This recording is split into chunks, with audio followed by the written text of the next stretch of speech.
Bem-vindos ao Semente Digital, um podcast BCN sobre educação. Hoje o tema do nosso podcast é aprender através de narrativas.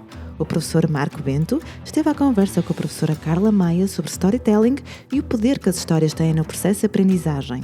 A BCN agradece a ambos por aceitarem o nosso desafio. Antes de mais, lembramos os nossos estimados ouvintes para subscreverem o nosso podcast e ficarem atualizados sobre futuros episódios. Iremos convidar educadores de várias áreas para falar sobre temas relevantes para o presente e futuro do ensino. Para saber mais sobre soluções EdTech e dicas sobre tecnologia educativa, visite bcnsistemas.pt ou a nossa loja bcnonline.pt.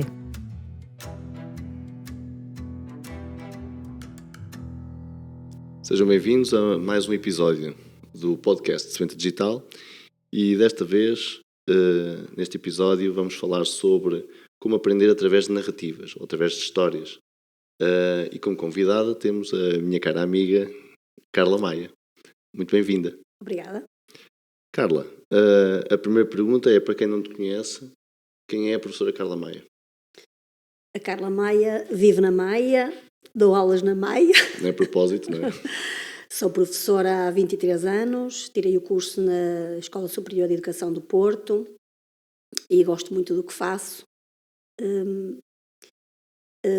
Tenho 3 filhos, 49 anos. E entregas a um projeto de interesse? Sim, há 9 anos que integro o projeto SuperTab, liderado pelo Marco Bento. Muito engraçado. Muito bem. Muito bem, Carla. Muito obrigado. Sobre esta... Tu és professor de primeiro ciclo, não é? E como professor de primeiro ciclo, a primeira questão que gostava que nos esclarecesse era, quando pensamos em histórias, qual é que como é que tu, na verdade, desenvolves a tua prática? Ou seja, qual é a tua abordagem através das histórias, no caso do ensino dos diferentes conteúdos com as crianças do primeiro ciclo? Eu utilizo as obras literárias que são recomendadas para o ano escolar, ou não, mas por norma tenho sempre em atenção esse pré-requisito e depois vou criando uma narrativa ao longo pode ser de uma semana, um mês, em que vou integrando os conteúdos que quero abordar, que podem fazer parte ou não daquela planificação. Normalmente não tenho por norma também usar o manual escolar como forma de aprendizagem diária. Uso se o achar necessário para consolidar, mas todo o processo é em volta de histórias que depois se interligam. Há sempre Portanto, duas coisas que me parecem aqui interessantes só para pautar. Portanto, o manual não é uma obrigatoriedade, nem nada que se pareça. Não. O teu compromisso é, através de uma obra literária, entregar os alunos, na verdade, criar uma história com essa obra literária, certo, para que os alunos aprendam o português, a matemática, o estudo do meio, as expressões, tudo aquilo que envolve as áreas disciplinares do primeiro ciclo. É isso mesmo. É isso. A ideia é essa. Como é que tu descreverias um dia na tua sala de aula? Ou seja, assim, chegas às 9 e como é que é um dia? Há rotina já. Eu diariamente faço para às 9 horas caia o plano de aula muito simplificado no Classroom. Normalmente, ao entrar na sala, faço logo a chamada através do... uso os crachás da escola virtual também, para as crianças, são mais pontuais, se assim for. Depois abro o Classroom e falo com os alunos sobre as tarefas que tenho para o dia. Normalmente, só para a parte da manhã. E depois deixo a expectativa para a tarde. Que escolaridade é que tens agora? 3º ano. Portanto, e os alunos têm acesso, é preciso, se calhar, quem nos ouve perceber, que têm acesso a equipamentos. Sim, um tablet. Um tablet, um por aluno. Sim. Significa que tu entregas a tarefa, cada um vai ao seu equipamento e abre o Classroom e tem acesso àquilo que é o plano de aula. Por norma, eu falo numa fase inicial, é o que eu costumo dizer que é o meu tempo de antena. 10 minutos, que eu disse, agora é para me ouvir.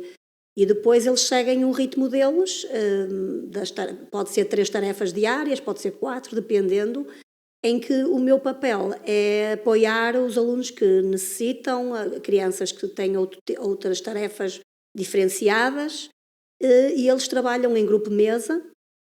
Está tudo discriminado, se podem trabalhar a pares, podem trabalhar, por vezes começam a pares, mas depois terminam sozinhos, ou por vezes começam em grupo e depois passam para pares, portanto há um misto dependendo do objetivo.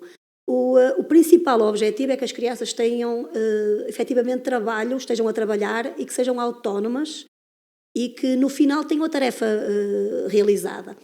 Não quer dizer que haja paragens de estratégias durante o processo, aliás, há várias, porque são crianças de 8 ou 9 anos, tem que haver também um bocadinho de supervisão e há momentos em que param a aula e eles têm que dar a conhecer ao grupo o que é que estão a fazer, qual é a dificuldade que têm sentido e a partir daí há esse feedback e voltamos novamente. Okay. Portanto, eles têm esse guião, eles sabem qual é o guião e na verdade, o que lhes entregas é um conjunto de tarefas para a autonomia deles que te permite ter tempo para estar a trabalhar com aqueles alunos que precisam mais de ti. Exatamente, é mesmo isso. Onde é que estas narrativas ou onde é que estas histórias entram nesse plano diário? As narrativas digitais ou a própria narrativa? A obra literária com que trabalhas? Sim, a obra literária é apresentada, pode ser de diversas formas, por vezes é o próprio livro que eu tenho à minha frente, mas depois também tenho a parte digital. A leitura pode ser entre todos e depois eu paro em zonas, estratégias da obra para introduzir um tema qualquer. Estou-me a lembrar agora de uma das últimas das obras que era Marina e os Mares de Plástico, em que parei a obra em determinada situação em que eles teriam que criar, por exemplo, algumas ações para ajudar o planeta, que foi feita em grupo. Portanto, não quer dizer que eu depois retome outra vez a obra, mas essa mesma obra já está planificada por mim, não é? Com esses pontos estratégicos para conseguir atingir os objetivos e trabalhar os conteúdos que eu quero efetivamente trabalhar. Ok. Portanto, acabas por, na verdade, cada obra é como se fosse um trabalho-projeto. É exatamente, é mesmo isso. É. Ok. Como é que vês a reação dos alunos a esse modo de trabalhar? Assim, eu quero acreditar que eles gostam. É esse feedback. Vês isso diariamente? Vejo esse feedback, vejo que eles são crianças muito criativas e que uma das situações que eu noto mesmo é que eles gostam de apresentar os trabalhos. É uma luta diária porque o tempo também escasseia e eu tenho que dar tempo, por exemplo, 3 minutos ou 4 para apresentar os trabalhos e eles gostam e não tenho nenhum aluno que se iniba de apresentar o que quer que seja e dar a sua opinião. E isso acaba por ser interessante porque uma das coisas que me parece que acabas por trabalhar bastante são tudo aquilo que são aquelas competências que nós chamamos as competências, as soft skills, não é? As competências mais leves e que na verdade são importantes, no caso a comunicação deles, a resolução de problemas, todo o trabalho colaborativo. Também é importante dizer que tens a sala, o espaço de sala de aula é programado tendo em conta as atividades que defines, não é? Porque já me disseste que ao trabalhares em pares, a sala é colocada de maneira que eles possam trabalhar em pares ou em grupos, não é? Como é que tens a sala? É assim, eu tenho a sala tenho em mesas redondas, normalmente estão 3 ou 4, mas eu às vezes também dou oportunidade. Portanto, eu tenho essas mesas e esses grupos já pré-definidos por mim, porque em cada grupo-mesa há um chamado chefe de grupo, que é uma criança que normalmente é uma mais-valia para os outros, porque é uma criança que atinge facilmente as competências. Portanto, são os teus braços direitos, exatamente, não é? Mas às vezes tenho dois elementos dessa forma. Mas muitas das vezes também dou a oportunidade às crianças de escolherem o par pedagógico, ou seja, não é necessário ser desse grupo. E então há essa mudança de lugares numa fase inicial e depois no outro dia voltam a... Portanto, não é estanque, porque eu sinto que por vezes os miúdos gostam de trabalhar com A, B ou C e faz a diferença. Ou muitas das vezes há alunos que tu sabes à partida que não vai funcionar porque são os dois muito faladores e que vão dispersar, mas há momentos durante todo o mês que eu dou a oportunidade deles provarem o contrário. Portanto, não dou sempre às vezes e faz a diferença. Portanto, dizias que tens tipicamente trabalhas em ilhas, não é? Sim. Há um chefe de grupo. A função desse chefe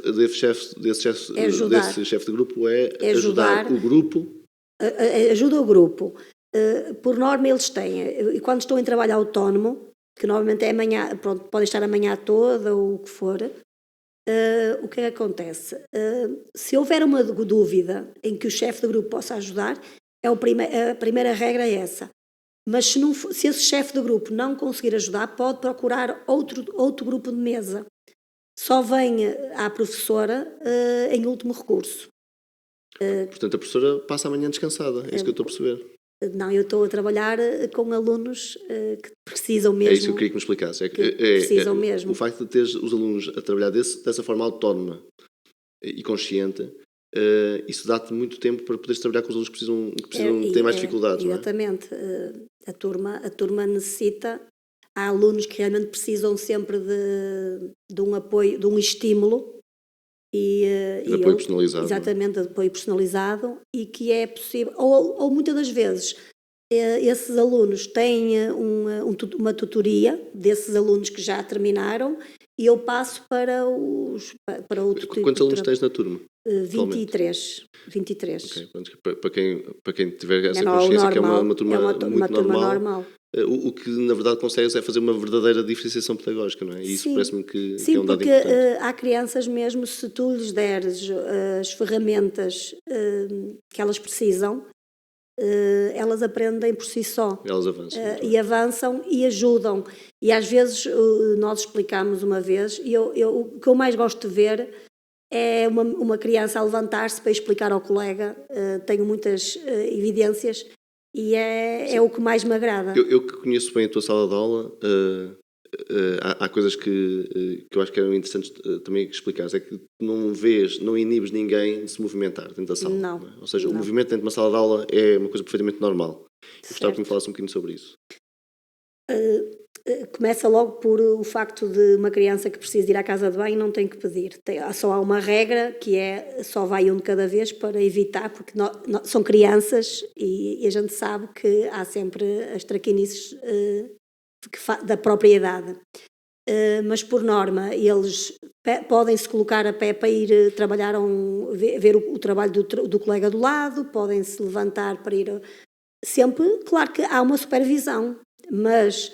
Isto é tão natural que já não há aquele murmurinho que poderia existir numa fase inicial e que às vezes há, quando eles estão em trabalho de grupo, há mais murmurinho, porque há crianças que falam mais alto, mas é uma coisa, é algo que já está intrínseco neles e que eu quase que não tenho que me levantar muitas vezes ou chamar a atenção para eles se comportarem, porque já é uma norma, porque eles sabem que no final...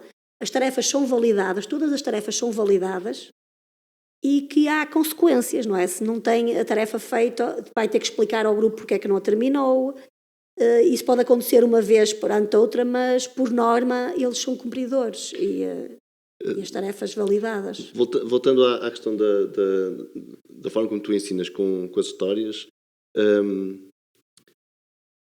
porquê que alteraste a forma de trabalhar? Ou seja, porquê que... Enfim, imaginando que há um modelo mais tradicional que nós conhecemos, o que é que te levou a enverdar por este caminho onde trabalhas? Quantas obras literárias és capaz de trabalhar durante um ano letivo? Sei lá, muitas. Agora, algumas delas são mais esmiuçadas, outras menos. Eles também fazem leitura autónoma, mas sei lá, às vezes 10 obras literárias. E o que é que te levou a enverdar por esse caminho? Qual foi o estímulo no fundo, que tiveste para... O meu objetivo principal era envolver os alunos na aprendizagem. Ou seja, Eu costumo dizer às vezes às minhas colegas assim, eu gosto de trabalhar algo que faça sentido, ou seja, não quero que aquele conteúdo apareça de uma forma quase mágica. Aquele conteúdo apareceu, mas para os alunos faz sentido, porque certamente a personagem da história precisou de saber as horas, e então vamos ajudar e aprender as horas, ou precisou de fazer um tapete para o quarto, então precisa de medir. Ou seja, as coisas aparecem com um objetivo, e o meu objetivo também é que faça sentido para os alunos e que não seja só mais uma matéria para ser decorada, mas eles têm a grande vantagem é que eles vêem sentido naquele conteúdo a ser abordado através das obras. Sim, que podem ser as nossas vivências do dia a dia. Sim, é isso, dás-lhe um sentido significativo e prático. Isso é de facto interessante. Achas que o facto de estás há 8, 9 anos no projeto Despertava e que isso teve influência? Fez toda a diferença. Fez toda a diferença, principalmente pela formação que tive nos primeiros anos, muito intensivas, e também faz diferença, mas também depende muito do professor. Claro. Porque tu podes ter muita formação, se não a puseres em prática, de nada te vai valer, porque acaba no esquecimento. Eu acho que também sou uma pessoa resiliente e que gosto de... No fundo, quero que a escola seja um local de felicidade para os meus alunos e que eles aprendam de uma forma diferenciada e que no futuro se lembrem das aulas da professora Carla Maia. Era isso o meu objetivo. E por isso penso, ou seja, eu trabalho dessa forma para fazer a diferença. Pronto, e penso que estou a conseguir. Outra curiosidade, porque há bocadinho perguntava dos alunos, já falaste um bocadinho das tuas colegas, eu não quero ir por aí, mas queria perceber, por exemplo, como é que os pais experienciam essa dinâmica, porque imaginando pais que não têm, ou seja, não lhes dás acesso a manuais, pelo menos de forma... Eu sei que os têm, sim. Eles têm e estão lá na escola. Mas não é um formato regular, não é? Exatamente, nem obrigatório. Agora, sim.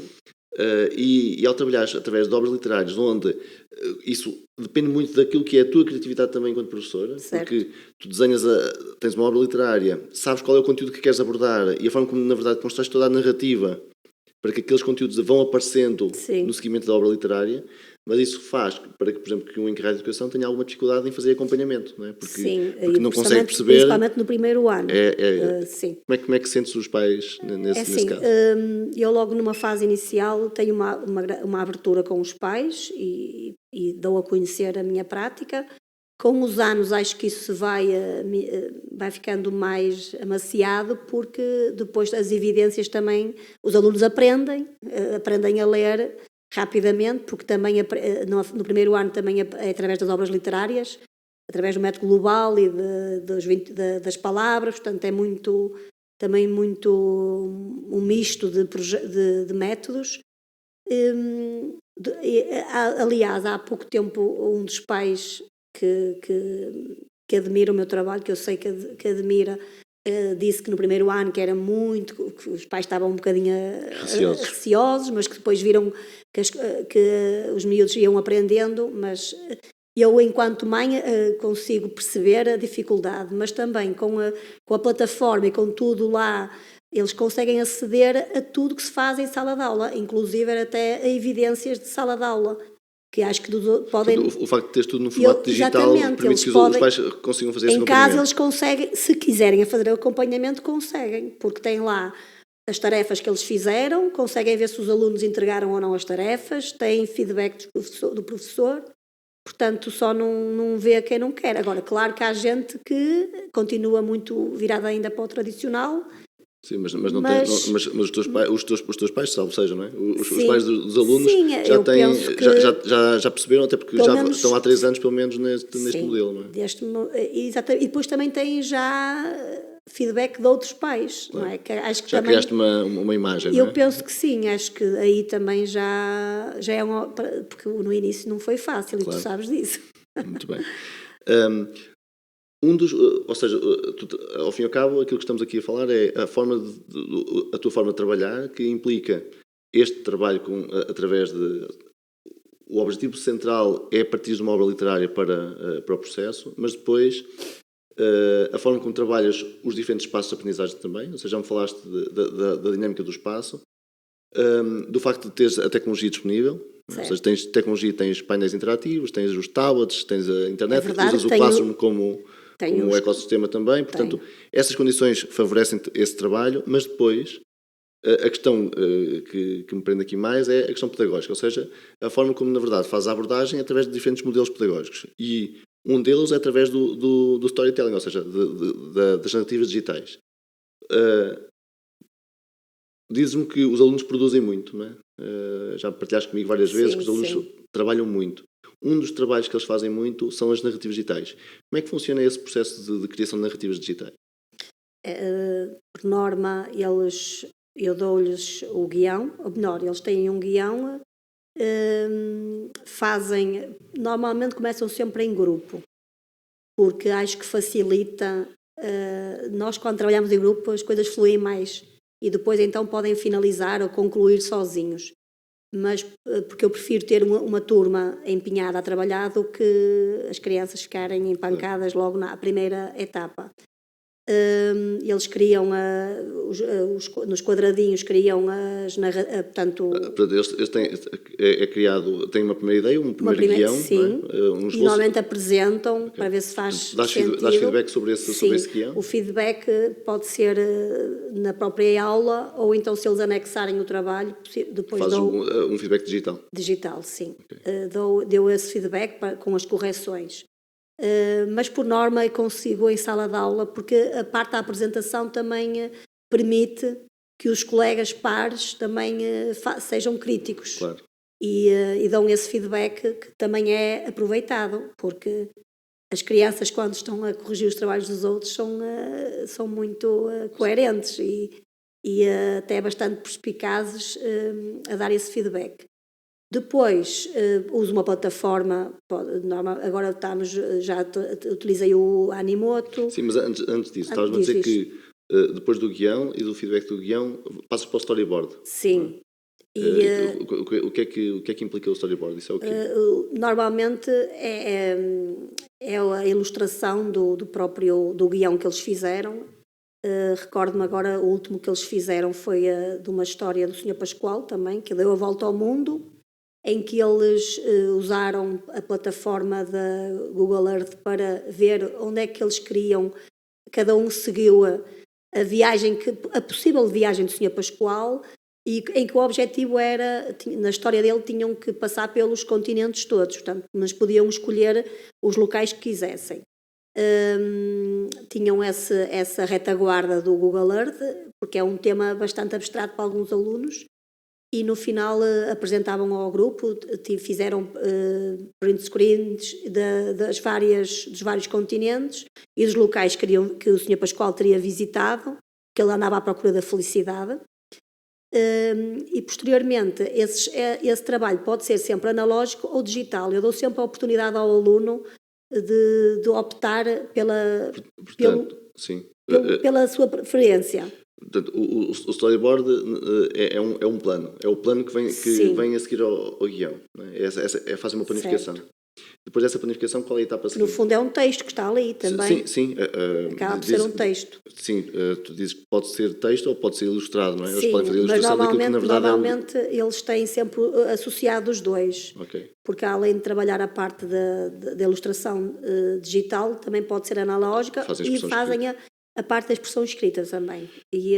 Depois do storyboard... Pode ser gravado também, depende. Há crianças que conseguem tudo, fazer isso tudo. Pois. Há outras que conseguem menos. Sim, mas portanto, é essa a dinâmica que permite, ou seja, um aluno não tem que ficar à espera de ninguém, porque estas ferramentas fazem com que eles avancem sem estar à espera do outro aluno que não terminou. Portanto, e se está avançado pode ir fazer a gravação no exterior e depois volta, e é essa a mais-valia do digital. Pronto, mas só para contextualizar, portanto nós temos há uma ideia, há um guião, Certo. há um storyboard que é a planificação. Sim. Da planificação passam para que etapa? É para a recolha é para a produção ou para a recolha das imagens? Sim, essas é bom para as imagens e depois normalmente eu dou sempre a opção de 2 plataformas. Pode ser o Animoto, pode ser o Canva, que agora é um dos que eles estão a usar, mas também há crianças que vêm com outras plataformas que fazem para fazer o vídeo que eu não conheço. É engraçado isso. E eles perguntam, eu disse, se tu dominas, estás à vontade, eu quero é que me apresentes o vídeo, seja ele em que plataforma é que for. Porque na verdade já foste fazendo o acompanhamento nas diferentes etapas, sim, não é? Sim, portanto, sim. A questão depois da produção da produção é o mais fácil recurso, até. Não é a parte onde se perde mais. Depois de estar produzido, e essa produção pode ser feita em diferentes espaços da escola, não é? Pelo que eu sei. Sim. Ou seja, já disseste isso, que eles saem da aula para sim, gravar, tem para uma filmar. zona lá, embora a gravação na escola nunca corre muito bem, porque há sempre ruído de fundo. Pois, por vezes, acontece às vezes em podcast também. Acontece. Por vezes, depois, ao colocarem o áudio, vemos que há ruído de outras salas, pronto, que é normal. Por norma, eu precisava de um estúdio lá, assim, do género deste. Muito bem. Mas, ou seja, fazem a gravação de forma independente usando o seu espaço e o seu tempo. Depois colocam também na plataforma, eu muitas vezes valido isso, se eles colocam ou seja, acabas por ir dando feedback das diferentes... Exatamente. Eu estava aqui a contabilizar, estava a pensar, só em termos de produção, até chegarem ao produto final que eu vi. Há muito trabalho. Eles já fizeram um guião, uma planificação, os próprios recursos, não é? Sejam imagens ou os vídeos produzidos, e depois é o próprio vídeo, o produto final. Portanto, isso tens aqui muitos elementos de avaliação, não é? Desde logo, não é? Até chegarem ao produto final. Estando montado o produto final, é a fase da apresentação. Como é que se processa? Por norma, há um tempo específico, com um timing próprio. Por vezes usas rubricas. Portanto, neste processo eles têm uma rubrica que é para eles perceberem em que é que vão ser avaliados.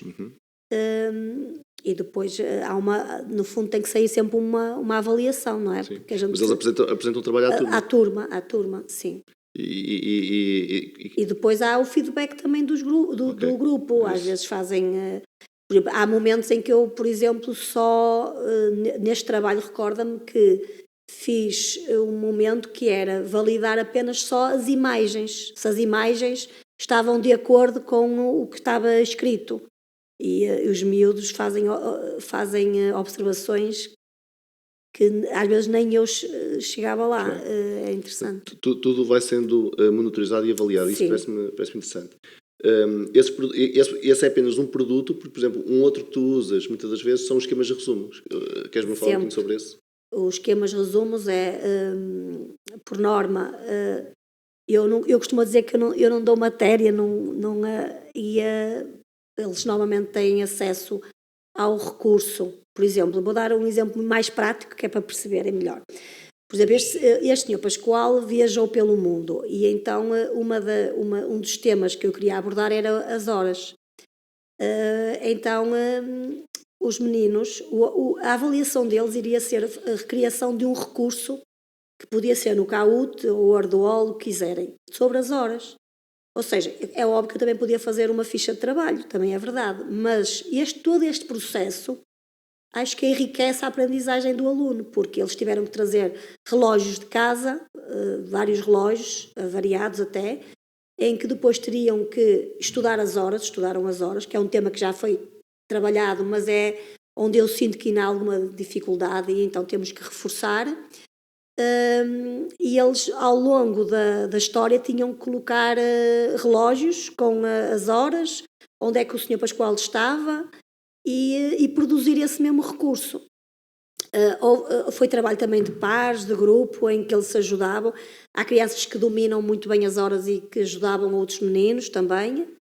E entretanto, a parte final era o tal jogo que um dos grupos ia realizar e depois dava esse feedback. Por exemplo, tivemos casos de crianças que a foto estava muito pequenina depois no jogo e tiveram que reforçar, mas o objetivo principal o que era? Além desta dinâmica toda, era que eles aprendessem as horas, em que viram um vídeo, fizeram algumas aulas virtuais. Outros deles optaram por fazer o esquema resumo das horas, identificar qual é que era o ponteiro dos minutos, das horas e por aí adiante. Se descobriram alguma situação no caso do ponteiro das horas, quantas voltas é que dá, portanto, todo esse processo de esquema de resumo que fica registado no caderno, que normalmente eu peço para que seja analógico. Não quer dizer que depois não venha a ser digital, mas numa fase inicial eu gosto, que é retirar as informações relevantes do que tem que efetivamente saber. O esquema resumo acontece em todas as áreas, seja matemática. Por exemplo, uma das situações que usei também o esquema resumo foi na frequência absoluta e na moda, em que eu não disse o que era, eles tinham que descobrir, e foi giro que saí da sala com os meninos também para perceber se eles já tinham entendido ou não, e há sempre meia dúzia deles que rapidamente atingem, depois tornam-se especialistas e vão tentando dar dicas aos outros para também chegarem à resposta. Um trabalho de tutoria. Exatamente, é por aí. Há uma mistura, às vezes até momentâneo que me surge no momento. Sim, essa diversidade de modelos também me parece interessante. E porque estamos também perto do fim, eu queria só focar aqui mais um outro aspecto, que é, por exemplo, achas que esta forma do teu trabalho, na verdade, usar as histórias como gatilho para tudo aquilo que trabalhas, isso faz com que os alunos se tornem também mais criativos naquilo que é a própria produção escrita deles? Eu quero acreditar que sim, acho que sim. O objetivo é esse, é que por vezes, aliás, muitas das vezes eles até eles próprios já criam parece que já adivinham o que é que vai sair dali da história. Eles próprios criam as próprias narrativas. Exato, ao fim e ao cabo, por vezes, professora, aqui ela podíamos dar esta matéria, porque eu tenho as planificações lá para eles verem, porque eu tenho que cumprir, até ao final do 4º ano, tenho que cumprir o que é suposto, claro, para final de ciclo. E como ando sempre, por vezes, trabalho matérias que estão no 3º período, outras estão... no fundo flexibilizas. Exatamente, há a flexibilização curricular, mas no final eu quero que eles cheguem a um manual e que percebam o que é que já abordamos. E às vezes eles próprios já têm essa dinâmica do que é que pode surgir numa história. Qual é o conteúdo que pode surgir numa história? Sim, e até porque eu sei que usas muito, por exemplo, também na criação dos próprios problemas, no caso da matemática, são eles próprios que criam os problemas, não é? Sim. Para um recurso que estás a trabalhar, por exemplo, que estás a fazer, não é? Normal, que uma das grandes dificuldades é a interpretação de problemas. E então, desde cedo, desde o início do 1º ano, que eles criam com as personagens das histórias... e de acordo com o conteúdo que estamos a trabalhar, eles criam os próprios problemas, além de trabalharem também o português e a escrita, depois conseguem, acho que ficam mais envolvidos no processo do que ser um problema. E faz a diferença, se um problema tiver o nome da personagem, parece que até já entendem melhor. Então mais apropriam-se do que está a acontecer. Eu sinto isso.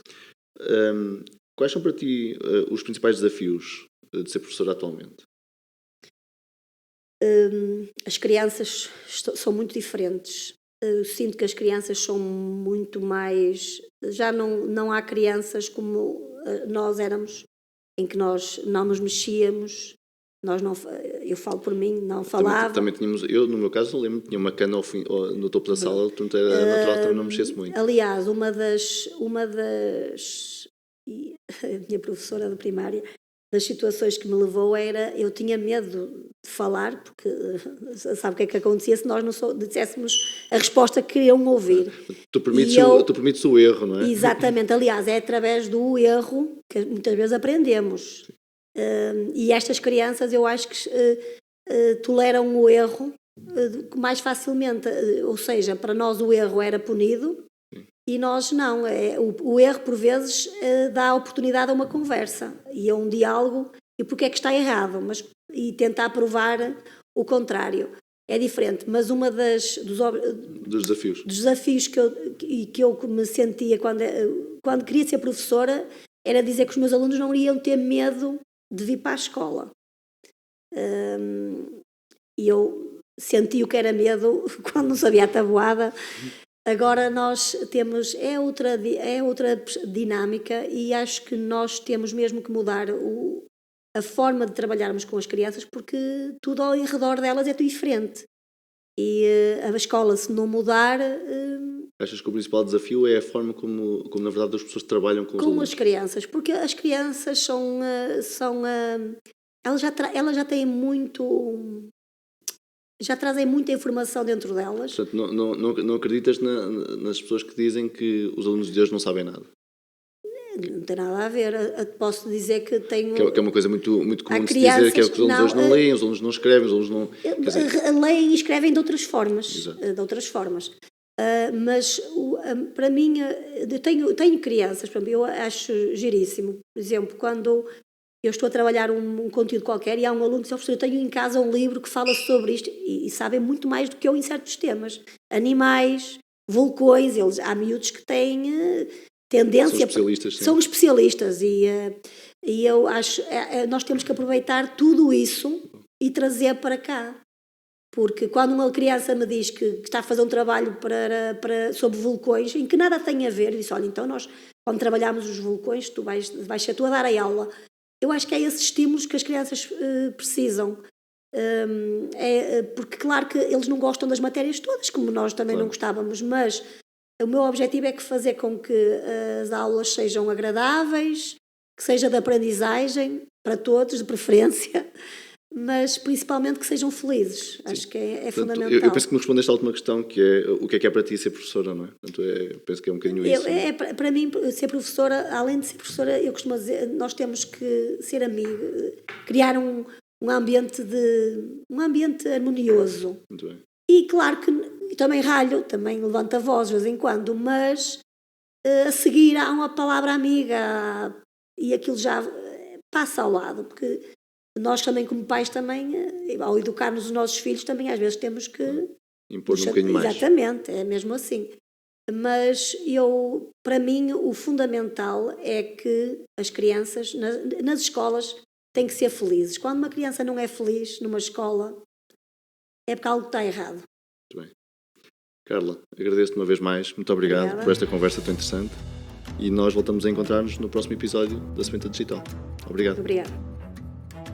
Para todos os nossos ouvintes, obrigado por se juntarem a nós no podcast Sebenta Digital da BCN. Não perca o próximo episódio em que iremos falar sobre robótica na sala de aula. Pode a robótica ser aplicada a qualquer currículo escolar e a qualquer área de ensino? Para nos dar algumas respostas, iremos juntar à conversa o professor Marco Bento e o próximo professor convidado, que é especialista nesta área. Até à próxima!